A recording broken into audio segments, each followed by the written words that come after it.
seorang hamba, namun Allah Subhanahu wa taala lengkapi kita dengan fasilitas dan sarana untuk menunjang tugas penghambaan tersebut. Seperti yang kita rasakan di pagi hari ini, pertemuan ini terjadi semata-mata karena nikmat Allah. Karena tanpa nikmat dari Allah, sulit bagi kita. Jangankan untuk melangkahkan kaki dan mengayunkan tangan, sekedar untuk membuka kelopak mata saja. Kalau tidak ditolong dengan nikmat Allah, alangkah sulitnya. Tapi dengan nikmat Allah tersebut, Allah permudah segala urusan kita, sehingga kita bisa hadir di rumahnya, duduk sejenak di majlis di mana dulu Rasul dan para sahabatnya juga melakukan majlis di pagi hari seperti kita saat ini. Bahkan disebutkan wa kana hadzal liqa ma'hudan, pertemuan Rasul di pagi hari itu adalah pertemuan yang sudah terjadwal, artinya memang ditetapkan oleh Nabi Muhammad. Siapapun yang ingin menemui Nabi Muhammad SAW di waktu itu, falyati ilaihi fil masjid, maka datangilah Rasul di masjid. Artinya insya Allah pertemuan ini juga kita niatkan dalam rangka untuk mengikuti kebiasaan baiknya Rasul dan para sahabat. Mereka bermajlis di pagi hari bersama Rasul, walaupun yang datang itu terkadang sedikit dan terkadang banyak, ya, berdasarkan kondisi keadaan para sahabat juga. Tapi walaupun para sahabat sebagian ada yang tidak hadir, namun tidak ada satupun dari para sahabat yang ketinggalan informasi dari Nabi Muhammad. Sebab mereka saling mewakili antar tetangga. Seperti Umar bin Khattab, dia punya tetangga dari kalangan Aus, ya, itu membuat kesepakatan. Kalau hari ini Umar yang datang ke majelis Nabi, maka tetangganya pergi ke kebun. Umar yang datang ke majelis Nabi berkewajiban untuk menyampaikan kepada tetangganya yang tidak datang. Begitu seterusnya. Keesokan harinya tetangganya yang datang, Umar yang ke kebun. Ya, artinya apa? Walaupun mereka juga disibukkan dengan aktivitas mereka yang lainnya, namun mereka tidak pernah ketinggalan informasi, ilmu, wahyu yang disampaikan oleh Rasulullah sallallahu alaihi wasallam. Nah, di pagi hari ini kembali Allah Subhanahu wa taala pertemukan kita di majlis yang begitu sangat agung, majlis di mana Allah Subhanahu wa taala menyebutkan nama-nama yang hadir di majlis ini pada makhluk yang ada di sisinya. Jadi ibu siap-siap viral, ya, di antara penghuni langit. Masya Allah. Ibu mau viral di mana? Di dunia apa di langit? Di bumi apa di langit? Ya, lebih baik kita viral di antara penghuni langit lagi daripada viral di antara penghuni dunia. Kalau di antara penghuni dunia itu sebenarnya ibu sekalian, kalaulah secara pribadi saya boleh memilih begitu, ya, saya lebih memilih menjadi orang yang disebutkan oleh Rasul dalam sebuah hadisnya, innallaha yuhibbul atqiya al-akhfiya, sesungguhnya Allah mencintai hamba-hamba yang bertakwa lagi tersembunyi gitu. Yang kalau dia hadir tidak dirasakan kehadirannya, kalau tidak hadir orang tidak merasakan ketidakhadirannya. Dalam hadis itu Rasul mengatakan, qulubuhum masabihul huda, hati mereka itu seperti masabih, lampu yang memberikan petunjuk, yanjuna min kulli ghubara'in muzlimatin, mereka akan selamat dari berbagai macam kegelapan. Jadi selagi kita bisa ikhfa, menyembunyikan diri, sebenarnya lebih baik biar kita tidak terkenal di antara penghuni bumi ini, asalkan kita viral di antara penghuni langit, ya, disebabkan ketaatan kita, ya, disebabkan kesolehan kita ibu sekalian, disebabkan ketakwaan kita, sehingga menjadi buah bibir pembicaraan di antara penghuni langit. Dan penghuni langit jauh lebih banyak dibandingkan dengan penghuni bumi. Dan salah satu yang menyebabkan kita viral di antara penghuni langit adalah hadirnya kita di majelis ilmu ini. Sebab Allah yang menyebut nama ibu. Masya Allah. Merasa GR tidak ibu? Ya, mestinya GR. Dalam sambutan wali kota nama ibu saja disebut, ya kan? Gimana? Senang nggak ibu? Senang, bangga minta ampun. Nah yang menyebut ini Allah yang maha mulia. Di hadapan makhluknya yang mulia itu para malaikat. Masya Allah. Mudah-mudahan kita mendapatkan keutamaan itu. Amin ya rabbal alamin. Salat dan salam dan kita sampaikan kepada Rasulullah SAW sebagai rasa tanda cinta kita kepada Nabi Muhammad. Selain daripada kita juga melaksanakan perintah Allah, karena yang menyuruh kita untuk berselawat dan menyampaikan salam kepada Rasul adalah siapa ibu? Allah langsung. Innallaha wa malaikatahu yusalluna 'alan nabi. Ya ayyuhalladzina amanu sallu alaihi wa sallimu taslima. Itu perintah langsung datang dari Allah ibu. Ya, langsung datang dari Allah agar kita sallu alaihi, mengucapkan selawat kepadanya, wasallimu, dan menyampaikan salam kepada Rasulullah sallallahu alaihi wasallam. Di awal ayat Allah menyindir kita tuh. Apa sindiran dari Allah? Innallaha wa malaikatahu, sesungguhnya Allah dan para malaikatnya berselawat ke atas Nabi. Allah maha mulia, malaikat makhluk yang mulia. Tapi mereka lihat ibu, yusallun, selalu berselawat kepada Rasul. Karenanya ketika Allah menyeru kita dengan seruan, ya ayyuhalladzina amanu, wahai orang-orang yang beriman, itu sebenarnya sindiran dari Allah untuk kita. Allah saja yang maha mulia, malaikat makhluk yang mulia berselawat kepada Nabi. Karenanya kalian ya, yang mengaku umatnya Nabi, yang mengaku cinta kepada Nabi, yang mengaku mendambakan syafaat Rasulullah SAW, sesungguhnya kita jauh lebih utama untuk menyampaikan selawat dan salam kepada siapa ibu? Kepada Rasulullah SAW. Karenanya jadikan selawat dan salam ini menjadi bagian dari zikir harian kita ya. Semakin banyak kita berselawat, semakin banyak pula fadilah, keutamaan yang akan kita dapatkan. Nah ibu rahmati Allah subhanahu wa ta'ala, di pagi hari ini kembali kita melanjutkan kajian kita tentang afatul lisan, tentang bahaya lidah. Dan lidah ini adalah satu dari sekian banyak nikmat Allah. Itu harus kita akui bahwa lisan ini adalah bagian daripada apa ibu? Nikmat Allah. Nah cara kita mensyukuri nikmat lidah ini adalah pelihara ia. Dari apa? Dosa dan maksiat. Jaga lisan kita ini dari mengucapkan hal-hal yang akan menimbulkan penyesalan dan kerugian di masa yang akan datang. Ya. Dan juga lidah ini ibu sekalian kelak akan menjadi saksi pada hari kiamat nanti. Allahu Akbar.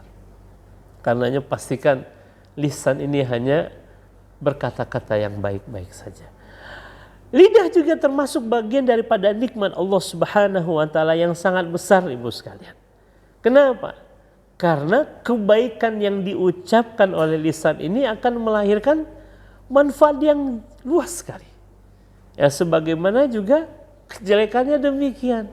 Satu kata saja yang keluar dari lisan kita yang tidak diridai oleh Allah Subhanahu wa taala, maka dia akan berkepanjangan ibu. Bahkan sampai hari kiamat nanti kita akan bermasalah dengan lisan kita ini. Karenanya ya lisan ini menjadi alat yang sangat penting yang bisa dimanfaatkan oleh syaitan dalam menjerumuskan manusia. Ya hati-hati dengan lisan. Sebagaimana lisan bisa mendatangkan manfaat, lisan juga akan mengundang mudarat. Dan lidah ibu sekalian adalah sarana untuk apa? Mempermudah manusia. Dalam hal apa? Menyampaikan maksud yang diinginkan kepada orang yang diajak bicara. Sehingga dengan itu kita bisa saling mengerti, saling memahami maksud yang ingin kita sampaikan atau maksud yang disampaikan oleh orang lain kepada kita. Karena jika tidak ada lisan, maka sulit bagi kita untuk apa ibu? Menyampaikan pesan yang diinginkan kecuali dengan bahasa apa ibu? Isyarat. Tapi dengan lisan ini mudah mengerti kita.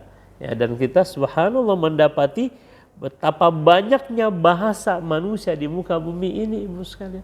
Dan itu bagian daripada apa? Karunia Allah. Ya, kita bisa memahami satu dengan yang lainnya. Itu adalah nikmat dari Allah dan itu sarananya dari apa? Dari lisan kita ini.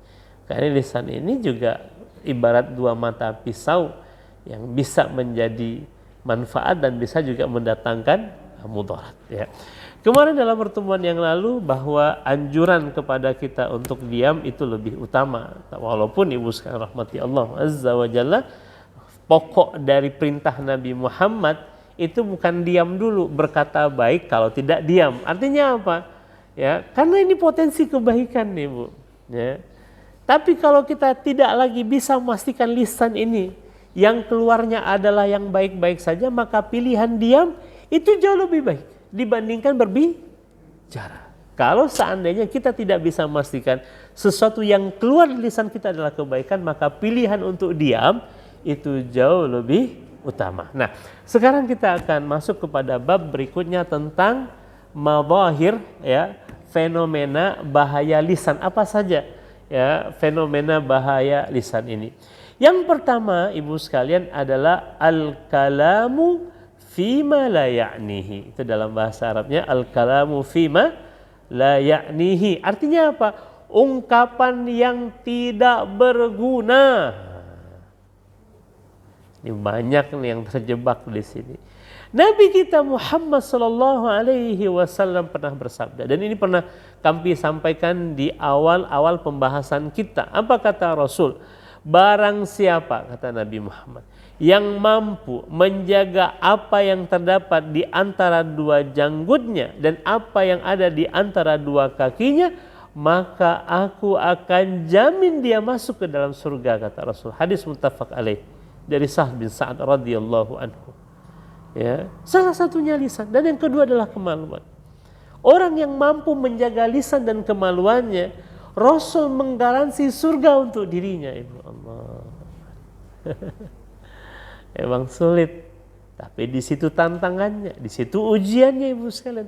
Tapi kalau kita bisa lulus dari dua perkara ini, Rasul yang menggaransi surga bagi orang yang mampu menjaga dua hal ini. Satu adalah mulut, yang kedua adalah kemaluan. Ibu hormati Allah Subhanahu wa taala, kadang kita mengucapkan kata-kata tanpa dipikirkan dampaknya, tanpa dipertimbangkan efeknya, yang padanya akan menyebabkan apa Ibu? Kerugian dan penyesalan. Jadi jangan sampai kemudian kita merasa menyesal setelah mengucapkan kata-kata tersebut. Berarti sebagai seorang mumin, pikirkan dulu, ini kata-kata akan mengundang kebaikan atau mengundang kemudaratan. Ini kata-kata akan mengundang rahmat Allah atau murkanya Allah. Seseorang yang berpikir sebelum dia berbicara, maka dia akan berhati-hati dalam apa yang diungkapkannya. Jangan sampai dia mengatakan sesuatu yang padanya membuat dia menyesal di kemudian hari. Ya, apalagi nanti di akhirat. Karenanya dalam sebuah hadis Rasul pernah bersabda dari Abi Hurairah, hadisnya riwayat Imam Bukhari dan Muslim. Apa kata Nabi Muhammad? Sesungguhnya seorang hamba yang benar-benar mengucapkan kata-kata tanpa dipikirkan, yang menyebabkan dia tergelincir ke dalam neraka, yang jaraknya jauh lebih jauh antara timur dan barat. Allah. Ya Allah. Sekali tergelincir ke dalam neraka itu jauhnya berapa Ibu? Antara timur dan barat. Allahu Akbar. Dan itu disebabkan apa? Lisan. Makanya seorang mukmin itu pastikan ya, dia berpikir dulu sebelum berbicara, sebelum mengeluarkan kata-kata. Kadang-kadang kan kita dengan alasan, Ustadz, saya hanya melepaskan kekesalan saja. Saya hanya mengungkapkan perasaan saja. Tapi entah apa yang disebut. Ya, nggak ada alasannya. Nggak ada alasan. Karena hakikatnya apa Ibu sekalian? Malaikat, ya, Raqib dan Atid, tidak ada satupun ucapan yang diucapkan kecuali di dekatnya ada malaikat Raqib dan Atid yang mencatat. Mereka nggak mau tahu. Selagi itu adalah lisan itu, kata-kata itu keluar dari lisan kita, dicatat. Gimana pun kondisi perasaan ibu pada saat itu, makanya jaga lisan, tahan. Ya. Gimana pun suasana hati ibu. Ya. Kalaupun kita tidak bisa memastikan lisan ini mengeluarkan kata-kata yang baik, maka pilihan diam tadi jauh lebih baik dibandingkan kita mengeluarkan kata-kata yang justru akan kita sesali di kemudian hari. Ya kan? Padahal kadang-kadang kalau ibu marah, ya, jujur, sebenarnya ibu menyampaikan ini dan itu dalam rangka menyampaikan saya ini sedang marah, betul tidak, Bu? Kenapa tidak disederhanakan saja? Ibu bilang saya lagi marah nih, gitu. Kadang kita kan kalau lagi marah, apalagi tidak terkontrol, itu macam-macam yang disebut gitu kan. Dan kata-kata itu sebenarnya kita ingin menyampaikan sebuah pesan, saya lagi marah ini, gitu kan. Kenapa tidak disederhanakan saja? Saya sedang marah gitu. Bisa nggak Bu kira-kira? Susah Ustadz. Ya kan? Kita bilang ini, bilang itu gitu kan. Sebenarnya kan ingin menyampaikan satu pesan kalau saya ini sedang marah. Kenapa tidak disederhanakan saja? Saya lagi marah gitu. Allahu Akbar. Tapi begitulah ujiannya bagi kita itu. Karena itu disebutkan, ya, disebutkan seseorang yang telah mengerti bahwa ia akan dihisab dan dibalas atas segala ucapan lidahnya, maka dia akan tahu bahaya kata-kata yang diucapkan oleh lidah. Sehingga dia akan mempertimbangkan ibu dengan matang sebelum lidahnya digunakannya. Allahu Akbar. Ya. Sebab itulah dalam sebuah ungkapan kan Umar bin Khattab pernah menyampaikan begini, hasibu anfusakum qabla an tuhasab. Hisablah diri kalian, hitung diri kalian sebelum kemudian kalian akan diperhitungkan nanti. Ya. Maka nggak ada alasan ibu dalam suasana hati bagaimana perasaan ibu sedang apa. Yang malaikat tahu, keluar satu kata langsung dicatat. Maka pastikan kebaikan atau keburukan yang keluar. Jadi yang pertama adalah al-kalamu fima la ya'ni. Jadi di antara fenomena bahaya lisan mengatakan sesuatu yang tidak berguna. Dalam sebuah hadis Rasul bersabda begini, min husni islamil mar'i tarkuhu ma la ya'ni. Di antara tanda kebaikan keislaman seseorang, dia akan meninggalkan sesuatu yang tidak bermanfaat bagi dirinya. Sebagian ulama menjelaskan mana ya'nihi ini adalah sesuatu yang bukan menjadi urusannya. Nah, seringkali kita mengurusi sesuatu yang bukan menjadi kenapa harus rempong ya Bu? Dengan sesuatu yang bukan menjadi urusan kita, sudah tinggalkan. Kalau itu bukan menjadi urusan kita, jangan kemudian kita mengikut campur dalam. Tapi bukan berarti hadis ini meninggalkan, oh kalau begitu ngelihat orang maksiat saya biarin aja lah Ustaz. Kenapa? Kan bukan urusan saya. Mengingatkan orang yang sedang bermaksiat itu urusan kita, Ibu. Di mana letaknya? Amar ma'ruf nahi mungkar. Jadi bukan berarti hadis ini membuat ibu hanya menjadi masa bodoh dengan apa yang terjadi di sekitar kita. Lihat orang melakukan kemungkaran dibiarin aja. Kan bukan urusan saya Ustadz gitu kan. Itu urusan kita. Urusan kita di mana amar ma'ruf nahi mungkar. Justru ketika kita tidak mengingatkan orang yang melakukan kemungkaran, itu juga akan berdampak negatif bagi kita. Dampak negatifnya apa Ibu? Rasul pernah mengibaratkan kan tentang orang yang tidak melakukan nahi mungkar, itu seperti orang yang sedang menaiki sebuah kapal, lalu di kapal itu kan ada deknya Bu, 1, 2, 3. Nah orang yang berada di dek bawah untuk mengambil air, mereka harus ke atas dulu. Repot. Orang yang di atas juga merasa terganggu. Yang di bawah berpikir, lah kita kan di dekat air. Kalau kita lubangi ini kita nggak repot ke atas. Kira-kira kalau hal itu dibiarkan apa yang terjadi Ibu? Tenggelam. Apakah yang di dek bawah saja yang tenggelam? Tidak. Semua yang ada di kapal akan berdampak. Makanya kalau kita melihat kemungkaran lalu kemudian tidak kita ingatkan, dampaknya akan terkena kepada semua orang. Baik yang melakukan ataupun yang tidak melakukan kemungkaran itu. Jadi bukan berarti hadis di antara tanda kebaikan keislaman seseorang adalah meninggalkan yang bukan menjadi urusannya lalu dia membuat dia kemudian diam melihat kemungkaran. Itu bukan di situ babnya. Ya, bukan di situ bab ya meninggalkan sesuatu yang bukan menjadi urusannya. Kemudian berikutnya rahmati Allah, di antara fenomena bahaya lisan itu adalah fudulul kalam. Itu bahasa Arabnya. Kalau tadi bahasa Arabnya apa? Al kalamu fima la ya'nihi, ya, ucapan yang tidak ada manfaatnya. Yang kedua, di antara bahaya lisan, fenomena bahaya lisan adalah fudulul kalam. Apa itu fudulul kalam? Berbicara yang berlebih-lebihan, Ibu. Berbicara yang berlebih-lebihan. Karena semakin banyak kita bicara, semakin banyak apa, Ibu? Semakin banyak salahnya. Betul tidak? Potensi untuk melakukan kesalahan yang banyak ketika kita banyak bicara. Belum lagi ada unsur bohongnya. Belum lagi ada unsur gibahnya, Ibu. Belum ada unsur fitnahnya. Jadi semakin banyak bicara, itu semakin banyak potensi apa, Ibu? Kesalahan yang kemudian kita lakukan. Makanya kalau kita lihat Nabi kita alaihi salatu wassalam, Nabi Muhammad tuh gak banyak bicara. Tapi bicara Rasul tuh hikmah.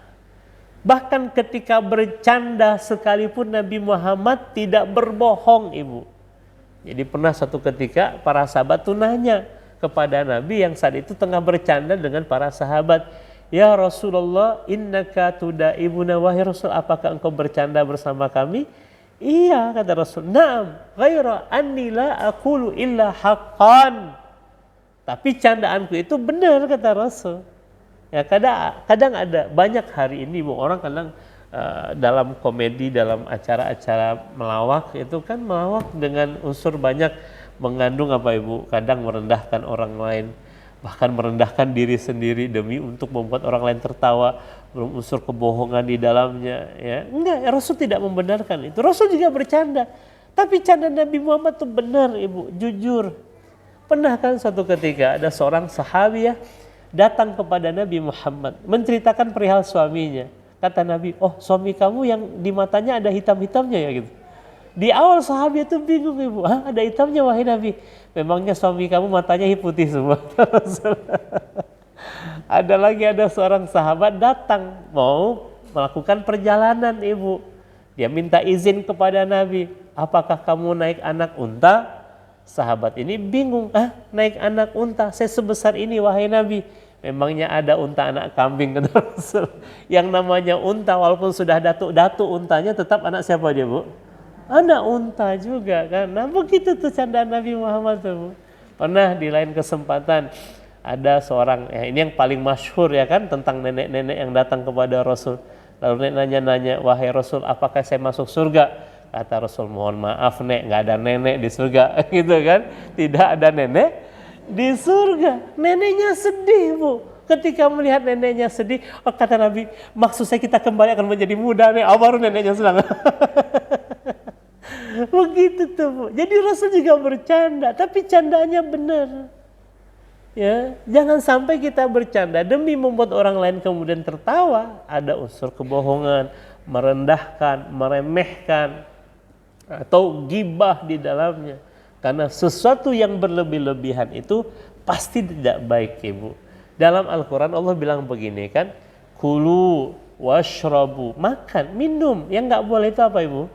Berlebih-lebihan, betul tidak? Dalam hadis juga Rasul mengatakan, "Kul washrab walbas watasaddaq min ghairi makhilatin wala sarafin." Makan, minum, pakailah, berbelanjalah, nggak ada masalah. Rasul nggak melarang, Ibu. Dua saja yang dilarang oleh Nabi. Satu, jangan sampai sombong. Yang kedua, jangan berlebihan. Termasuk dalam berbicara. Karena semakin banyak kita berbicara, tadi semakin berpotensi untuk melakukan kesalahan. Dalam sebuah hadis Rasul pernah bersabda, tiada akan lurus keimanan seorang hamba sehingga lurus pula hatinya, dan tiada akan lurus hatinya sehingga lurus pula lidahnya, dan seorang hamba tidak akan masuk surga selagi tetangganya belum aman dari kejahatannya. Allahu Akbar. Tuh, Ibu, ya. Sudah sejauh mana hubungan kita dengan tetangga kita, ya kan? Karena sejatinya seorang muslim itu adalah seseorang yang orang lain itu merasa aman, Ibu, dari lisan maupun perkataannya. Jadi kalau kehadiran kita itu orang lain merasa tidak nyaman oleh sikap kita, oleh kata-kata kita, berarti ada yang salah dengan keislaman kita. Karena sejatinya seorang muslim dimanapun dia berada, itu pasti orang lain akan merasa aman.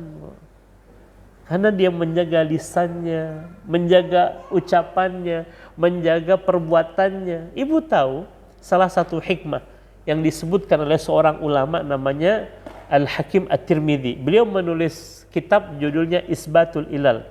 Kitab Isbatul Ilal ini adalah kitab yang menjelaskan hikmah di balik syariat Islam, Ibu sekalian. Nah, salah satu pembahasan beliau dalam kitabnya itu adalah mengupas hikmah di balik gerakan dan bacaan salat.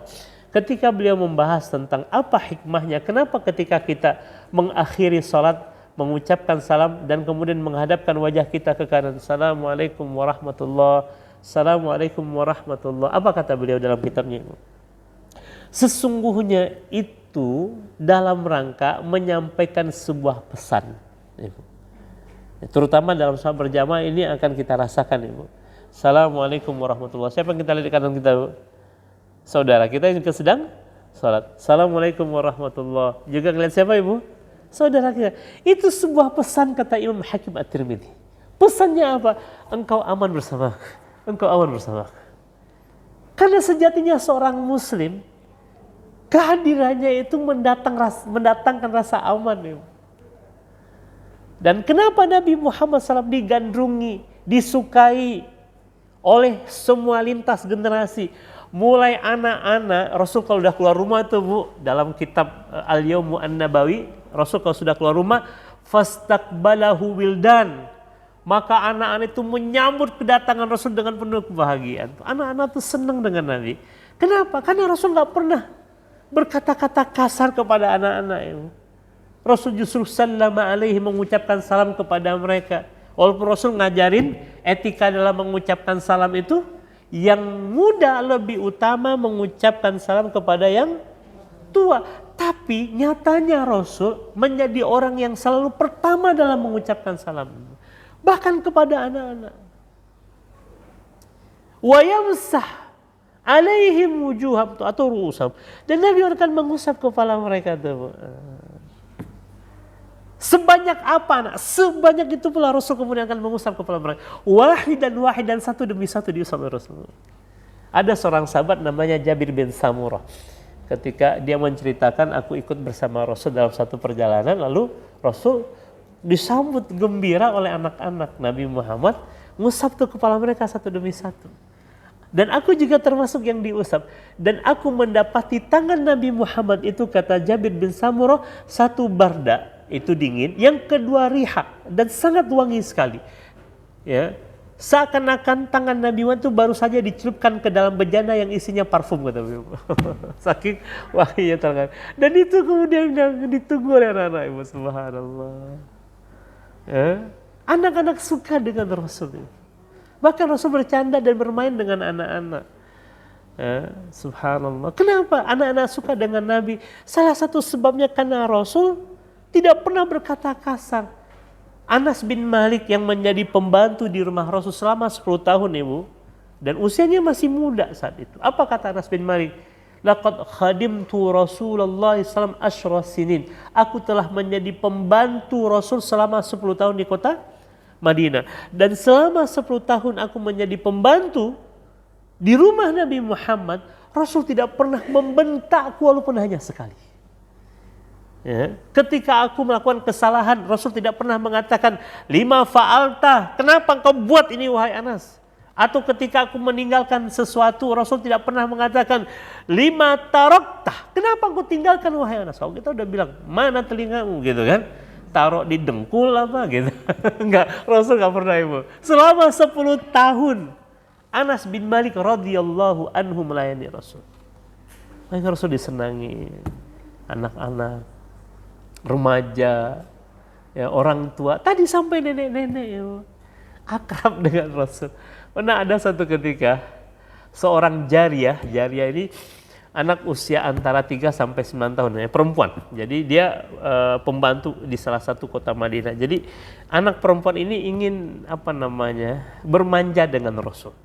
Jadi ditariknya tangan Nabi lalu mengelilingi kota Madinah ke tempat di mana dia ingin mencari hajatnya. Jadi pokoknya bawa Rasul kemana aja, Rasul ngikutin aja tuh. Subhanallah.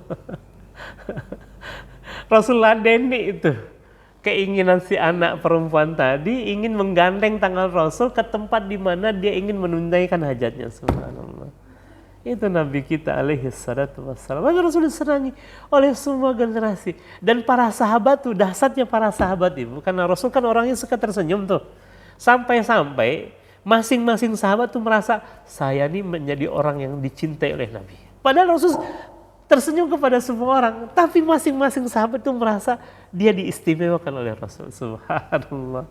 Begitulah hendaknya kita sebagai umatnya Rasul. Kenapa Nabi Muhammad begitu disenangi? Karena tadi Rasul tidak akan mengeluarkan kata-kata dari lisannya kecuali hanya kebaikan yang tidak menyakiti dan menyinggung perasaan orang lain. Rasul itu sangat berusaha menjaga perasaan orang lain, ibu sekalian. Pernah kan satu ketika ada seorang sahabat, dia pakai baju putih. Lalu di baju itu ada bekas safran, minuman safran. Ibu tahu safran ya? Familiar nih safran ibu. Herbal, safran. Tahu kan? Warnanya apa ibu? Kuning kan? Kuning warnanya kan? Nah itu ada bekas kuning di bajunya. Rasul sebenarnya sudah nggak tahan untuk berkomentar tuh. Tapi Rasul tahan dirinya karena tidak nyaman dengan bekas safran itu. Setelah orang itu pergi, kata Rasul, bilang ke sahabat, sini, tolong sampaikan kepada beliau, bersihkan tuh bekas safrannya. Tapi untuk menyebut langsung Rasul tahan tuh dirinya, Bu. Allah, supaya tidak merasa tersinggung gitu kan. Nah, ini disuruh orang lain tuh, coba bilang ke dia, bersihkan bekas safran itu. Subhanallah.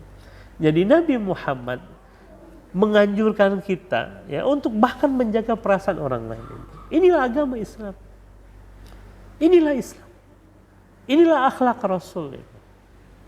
Untuk memperhatikan jangan sampai lisan kita ini membuat orang lain kemudian merasa tidak nyaman dengan kita. Dan salah satunya adalah tetangga kita. Nah, kemudian rahmati Allah Subhanahu wa taala dalam surat An-Nisa ayat 114. Allah Subhanahu wa taala berfirman, tidak ada kebaikan pada kebanyakan bisikan-bisikan mereka kecuali bisikan-bisikan dari orang yang menyuruh manusia memberi sedekah dan berbuat ma'ruf atau mengadakan perdamaian di antara manusia. Dan barang siapa yang berbuat demikian karena mencari keridhaan Allah, maka kelak kami memberi kepadanya pahala yang besar. Termasuk masalah berbisik. Dalam sebuah hadis Rasul bersabda begini, Ibu. Idza kuntum salasah, kalau kalian sedang bertiga, kata Nabi, fala yatanaja ithnani dunal akhar. Maka 2 orang dari 3 orang itu jangan berbisik-bisik tanpa melibatkan yang satunya. Jadi ibu lagi jalan bertiga nih, yang 2 berbisik-bisik, yang 1 dibiarin. Kata Nabi, jangan. Kalaupun ada hal penting untuk kemudian disampaikan kepada seorang dan meninggalkan orang yang ketiga, maka tunggu dulu sampai kemudian berkumpul dengan halayak ramai baru disampaikan. Tapi kalau sedang bertiga, yang 2 jangan berbisik. Wadhalika, karena hal itu akan membuat orang yang ditinggalkan itu bersedih hati. Atau dia berburuk sangka, ini jangan-jangan sedang bicarakan saya nih, gitu. Coba ibu, sampai sedemikian Rasul mengatakan dalam hadis. Kalau kalian sedang bertiga, jangan sampai yang berdua berbisik meninggalkan yang satu. Hatta yahtalitu, hingga kemudian mereka ya berinteraksi, bergaul, berkumpul dengan manusia yang lebih ramai. Karena dengan berbisiknya yang berdua meninggalkan yang satu, menyebabkan yang satu bersedih hati. Coba, masalah berbisik loh, Bu.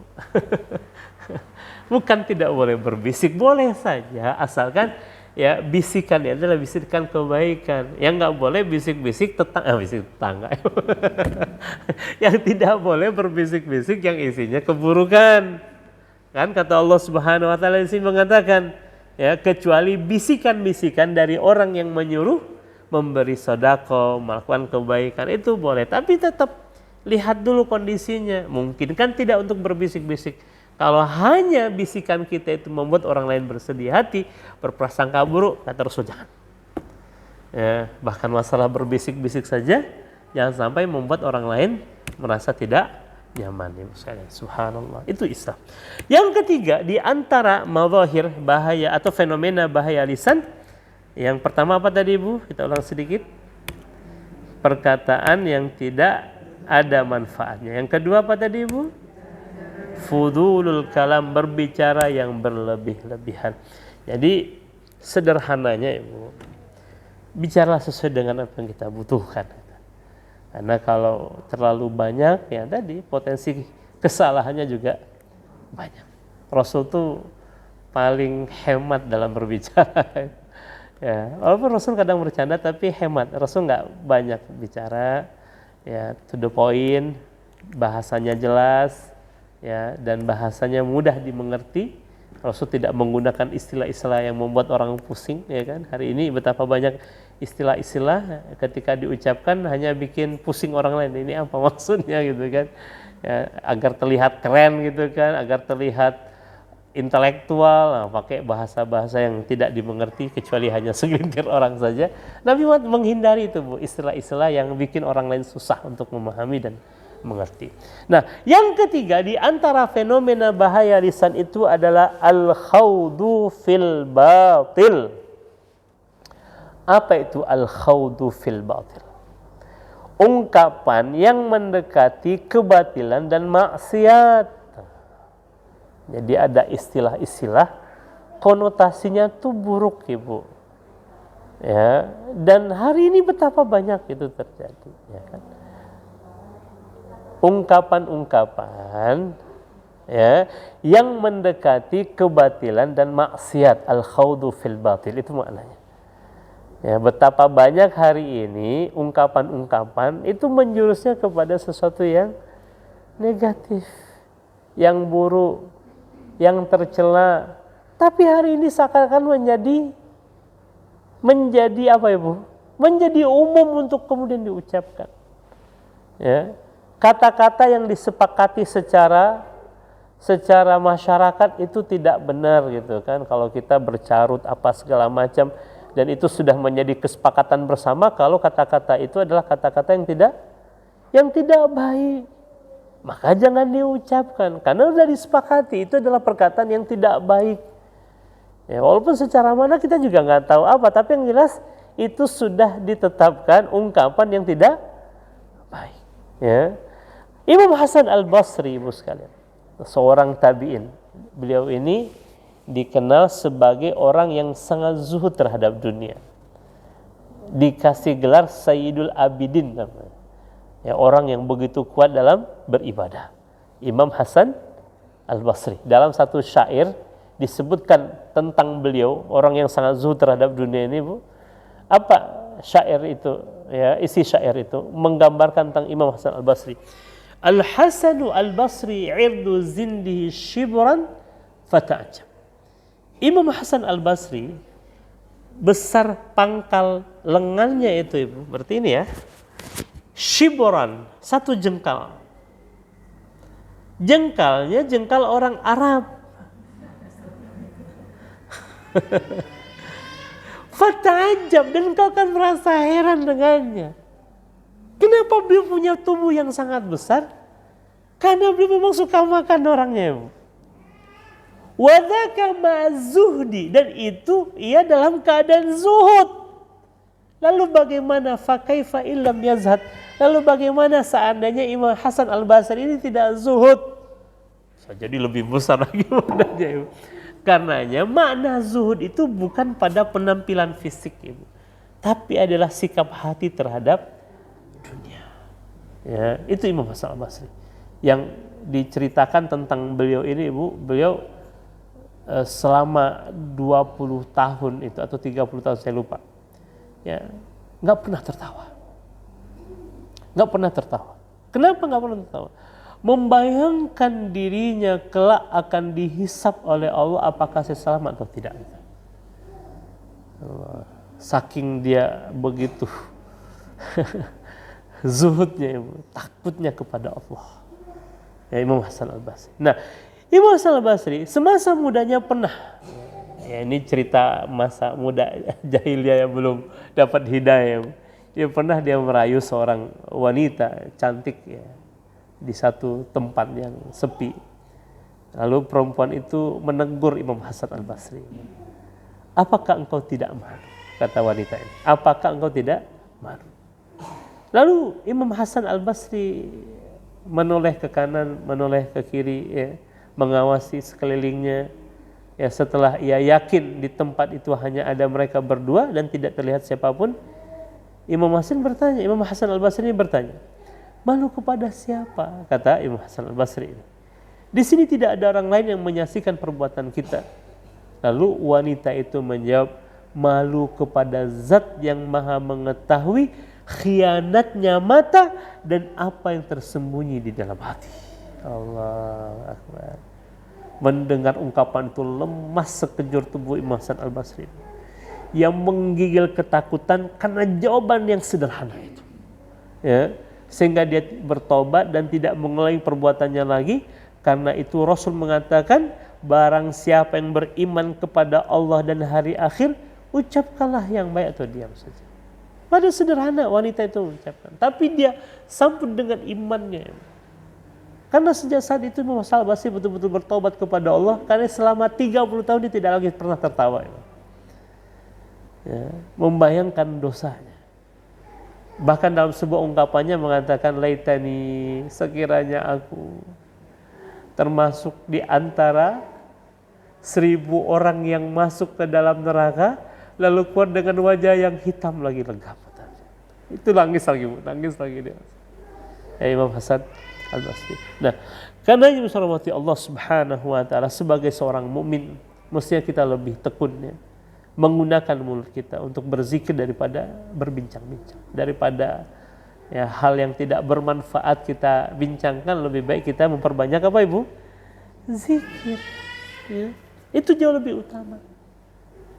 Ya, kadang kita mencoba cari bahan lah untuk bisa mencairkan suasana. Ya, boleh-boleh saja Ibu.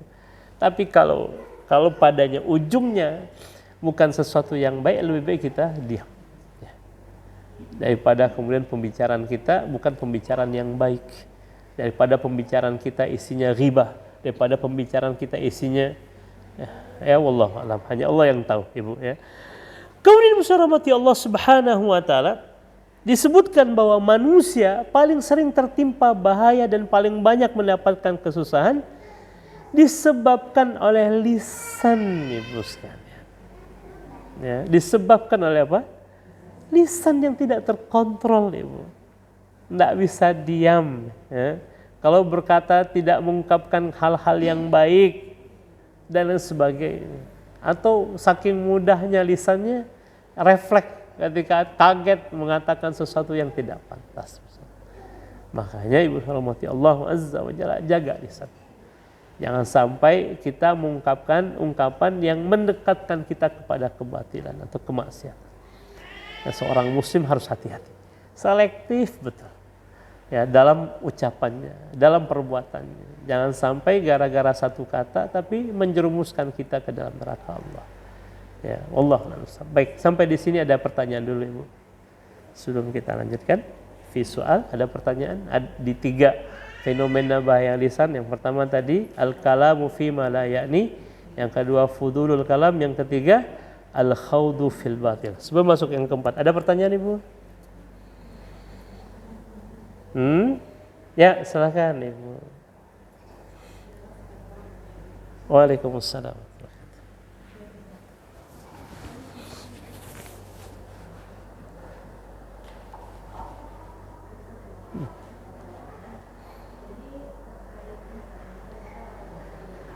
Hmm.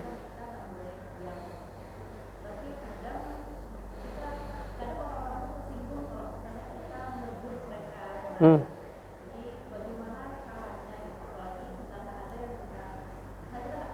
Hmm.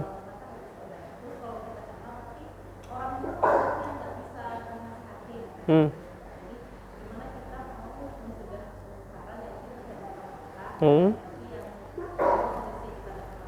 Hmm. Hmm. Baik. Bismillahirrahmanirrahim. Dalam Al-Quran, kewajiban kita itu, kata Allah kepada Nabi Muhammad, wa ma'alaika ilal balagh.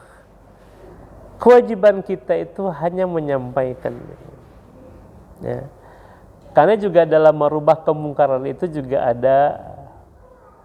ada etika dan ada caranya.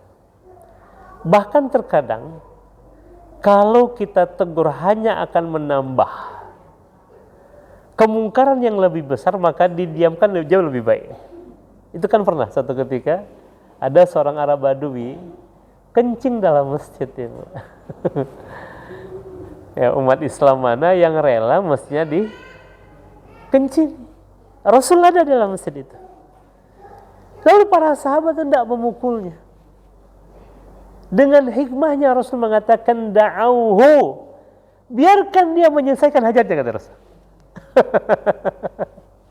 Biarkan dia menyelesaikan hajat. Ayo sampai selesai itu kencingnya di situ. Setelah orang Arab Badui ini kencing, Rasul bilang kepada Umar, ambilkan air, siram untuk bekas kencing. Apa kata orang Arab Badui itu? Semoga Allah merahmatimu wahai Muhammad, dan tidak untuk kalian, katanya. Kepada para sahabat yang mau mukulin tadi. Ya kan? Bukan Rasul tidak membiarkan kemaksiatan. Karena Rasul tahu kalau sempat tuh dipukul oleh para sahabat lalu dia lari, gimana, Bu? Kencingnya di mana-mana jadinya. Betul tidak? Maka terkadang ada keadaan kondisi yang sementara kita biarkan. Bukan kita membiarkan maksiat, tapi kalau kita larang bisa jadi kemungkarannya atau mudaratnya lebih besar dibandingkan kita dibandingkan kalau kita misalkan kita larang, ada lebih besar lagi mudaratnya. Karena seorang yang melakukan amar ma'ruf nahi munkar juga harus cerdas melihat situasi kondisi. Ini kalau saya ingatkan, ini dampaknya seperti apa. Kalau berefek baik silahkan. Atau melihat orangnya juga, Ibu. Karena pernah satu ketika Rasul juga mendapati ada seorang sahabat laki-laki itu masang cincin emas di jemarinya. Tapi karena Rasul tahu ini sahabat imannya kuat, Rasul menarik cincin itu dari jemarinya, langsung dilemparkan ke tanah. Seraya mengatakan ada di antara kalian yang masang batu bara neraka di jari jemarinya. Karena Rasul tahu dengan siapa sedang berhadapan. Iman sahabat ini kuat. Berbeda dengan orang Arab Badui tadi. Setelah itu kan Rasul bawa duduk dia. Rasul jelaskan dengan baik. Oh, dia ngerti bahwa kencing dalam masjid itu sesuatu yang kemudian dilarang. Di saat orang Arab Badui, mohon maaf ya, mereka sembarangan aja begitu. Karena Rasul tahu gimana karakteristik orang Arab Badui itu seperti apa. Yang kalau sempat dilarang atau sempat kemudian dipukul oleh para sahabat, dampaknya akan lebih besar. Ya, bukan hanya di situ kencingnya, tapi kemana-mana kencingnya. Jadi ada kemungkaran yang tidak saat itu kemudian kita langsung kemudian menegurnya. Lihat situasi, kondisinya bagaimana. Ya, itu juga perlu ada ilmu untuk kemudian melakukan pencegahan terhadap kemungkaran. Karena dalam sebuah hadis Rasul bilang apa? Man ra'a minkum munkaran falyughayyirhu biyadihi. Barang siapa di antara kalian yang melihat kemungkaran, rubah dengan tangannya. Tangan di sini ada dua maknanya, betul-betul bisa dengan langsung dengan tangan atau dengan kekuasaan yang kita miliki. Buat perda, buat apa aturan, buat undang-undang yang melarang orang untuk melakukan maksiat, itu selesai. Itu di antara makna ya biyadihi. Wa illam yastati, kalau tidak bisa dengan kekuasaannya, maka dengan lisannya. Ya, kewajiban kita menyampaikan. Kalau dia berubah, alhamdulillah. Kalau tidak, ya kita sudah mendapatkan amal karena sudah mengingatkan dia. Tapi kalaupun ibu tidak bisa dengan lisan ibu karena tadi gitu kan, segan apa segala macam, maka cukup mengingkari dengan hati. Tapi ketahuilah, kata Rasul, mengingkari dengan hati itu adalah selemah-lemahnya iman, kata Rasul. Selemah-lemahnya iman. Nah, apalagi na'udzubillah tidak ada pengingkaran dalam hati kita. Itu biasa tuh saat begitu saat. Na'udzubillah berarti sedang tidak ada apa, Ibu? Iman. Mengingkari dengan hati aja selemah-lemah iman, lalu kemudian menganggap maksiat hal biasa, dipastikan sedang tidak ada Iman Allah. Itu ya, semoga bermanfaat. Tadi gimana Ustaz? Kalau kita tidak kenal, ya nggak ada masalah. Kewajiban kita menyampaikan. Bahkan dalam mengucap salam saja kata Rasul apa? Di antara amalan yang paling utama itu kata Rasul kan ngasih makan orang, it'amut ta'am, ya, makan, ngasih makan orang. Yang kedua adalah wa taqra'us salam ala man arafta wa ala man lam ta'rif. Ucapkan salam baik kepada orang yang kau kenal ataupun kepada orang yang tidak engkau kenal. Selagi kita yakin dia adalah muslimah misalkan, ya ucapkan salam. Dan dengan salam itu akan tumbuh rasa cinta. Ya, termasuk juga dalam menyampaikan nasihat. Ya, kalau kita melihat kemungkaran depan kita, nggak ada salahnya. Walaupun kita tidak kenal, ya, sampaikan dengan cara yang baik. Ya, insya Allah mudah-mudahan dia ya mendapatkan hidayah dari ucapan yang kita sampaikan. Maka dengan ucapan kita dapat hidayah, apa kata Rasul dalam sebuah hadis? Ya, khairun laka min humurin ni'am, dan itu akan jauh lebih baik bagimu dibandingkan dengan unta merah kata Rasul. Pahala yang sebab dia menjadi jalan kebaikan bagi orang lain, ibu sekalian. Kalau boleh ibu memilih, mana yang lebih susah? Ngajak orang melakukan kebaikan atau melarang orang melakukan keburukan? Mana yang lebih susah? Ngajak kebaikan atau melarang keburukan? Mana yang lebih susah? Lebih beresiko melarang atau mencegah kemungkaran terjadi, itu jauh lebih beresiko. Kalau ngajak itu paling mudah. Paling mudah. Modalnya apa ibu ngajak itu? Ayo. Yuk ke pengajian, yuk kita tahsin, yuk kita sholat, yuk kita, mudah kan? Dan tidak ada risiko. Tapi kalau sudah masuk ke ranah mencegah kemungkaran, resikonya memang berat ibu. Pasti itu dimusuhi, ya kan? Pasti kemudian dibenci, itu pasti tuh. Emang itu sudah ya tabiat orang yang melakukan menegakkan amar ma'ruf nahi munkar itu pasti tidak disenangi. Rasul gara-gara itu kan tidak disenangi, yang awalnya begitu sangat disenangi oleh semua orang. Tapi ketika Rasul sudah masuk ke ranah melarang orang untuk menyembah berhala, itu mulai nggak seneng orang tuh. Itu resikonya, emang ada resikonya. Tapi insya Allah itu menjadi amal soleh bagi kita ketika kita ya mengajak orang kepada Allah. Kan Allah mengatakan, waman ahsanu qawlan mimman da'a ilallah. Tidak ada ungkapan yang paling baik, yang paling indah kecuali ungkapan mengajak manusia kepada Allah. Ya, walaupun dengan resikonya. Baik, cukup insya Allah ya. Ada lagi ibu? Yang lainnya? Ya, silakan ibu.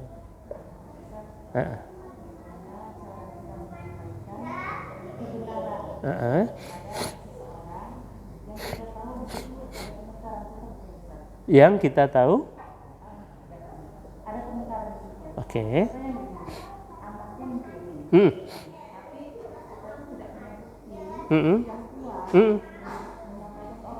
Baik. Ya.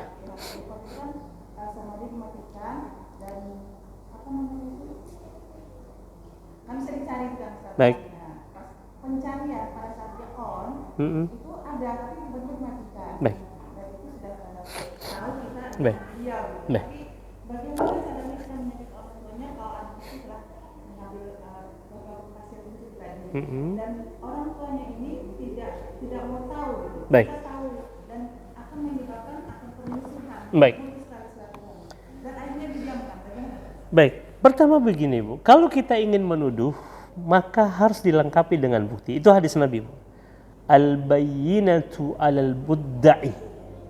Bukti bagi orang yang menuduh. Jadi kalau kita menuduh sesuatu harus dilengkapi dengan bukti. Walaupun kita tahu gitu. Tapi kalau ibu belum ada bukti, maka jangan dulu menuduh. Nah, ketika orang yang kita tuduh dan kita tidak bisa melihatkan bukti, lalu dia bersumpah, demi Allah saya tidak melakukan itu. Itu udah selesai tuh Bu. Kecuali ada bukti. Makanya hati-hati juga dalam hal ini. Kita tidak bisa langsung menjudge seseorang melakukan keburukan gitu kan. Ya, kecuali ada bukti. Makanya ketika orang melakukan perbuatan zina dalam hukum Islam, tidak serta-merta langsung kemudian dirajam. Tidak serta-merta kemudian dicambuk. Dua sebabnya. Satu, dia mengakui bahwa dia telah melakukan perbuatan zina tersebut. Yang kedua, ada saksi 4 orang yang menyaksikan perzinahan itu. Baru kemudian bisa dilakukan.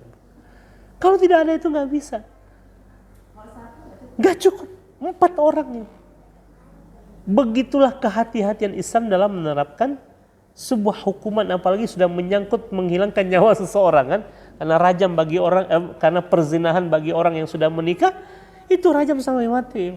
Makanya nggak main-main. Kecuali dia mengaku, ya saya berzina, saya ingin taubat gitu kan. Rajam saya, itu boleh.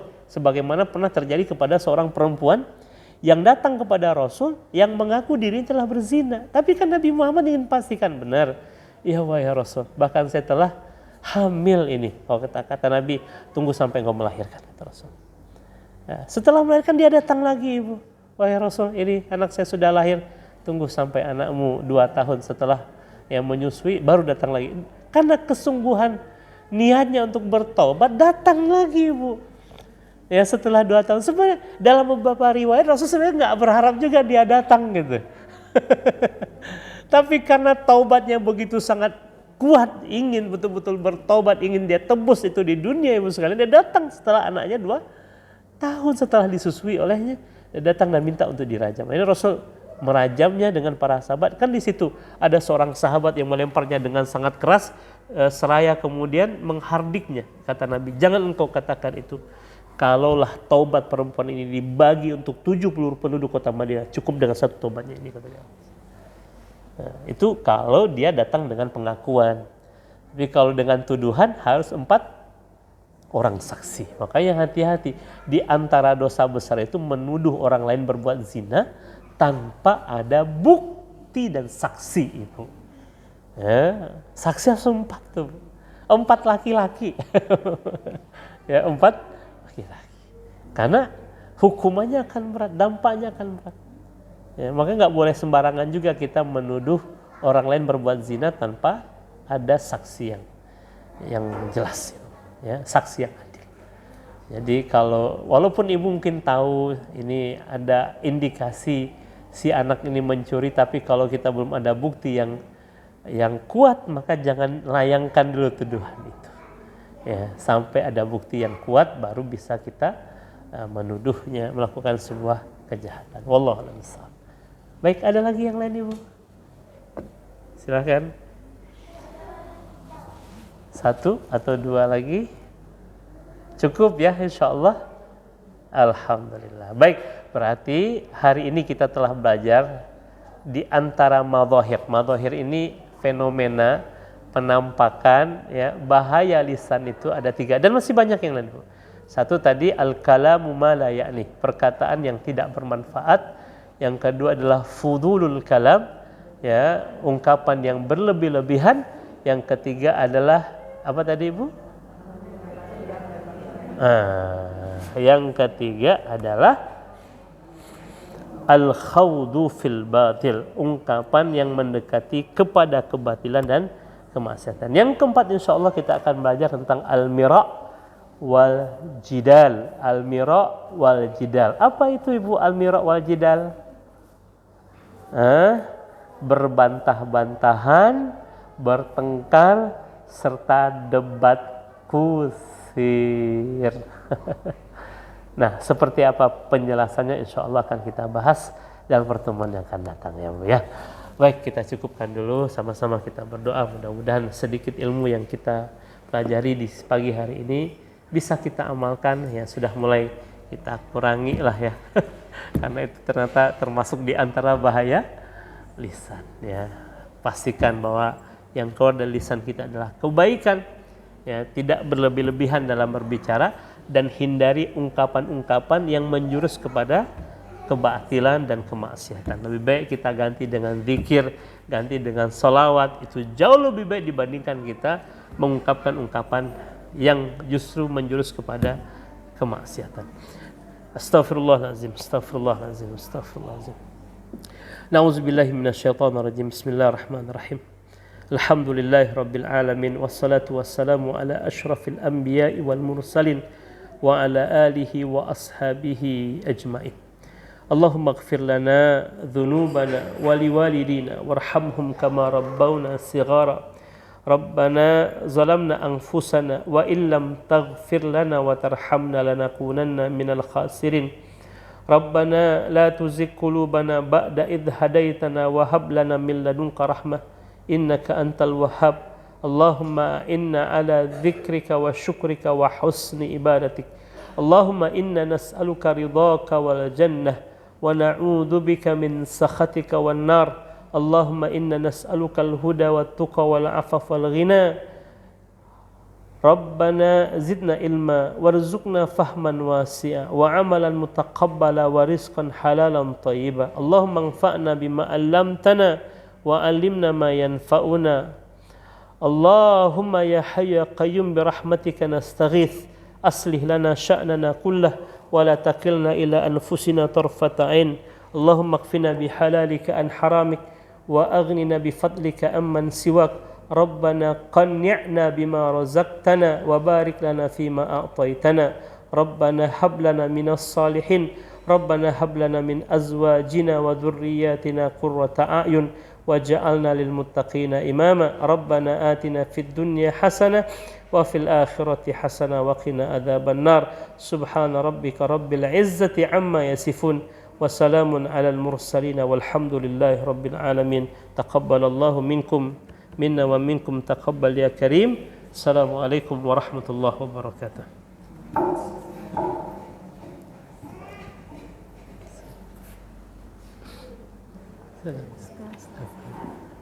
Alhamdulillah.